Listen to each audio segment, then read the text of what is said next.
টাকার বিনিময়ে, টাকার বান্ডিলের বিনিময়ে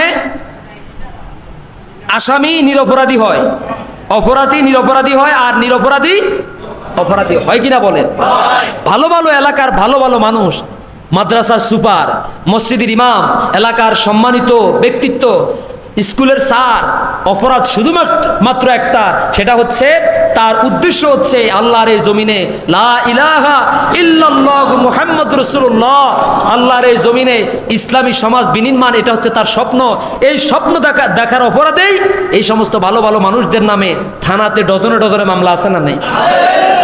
গত কয়েকদিন আগে শুনছি এক আলেম বলেছিলেন ঢাকা কেরানীগঞ্জ কারাগারে নাকি এরকম আলেমও আছে যে তার বিরুদ্ধে 367টা মামলা আছে। কয়টা মামলা? একজন আলেমের বিরুদ্ধে 367টা মামলা। বছরে দিন কয়টা?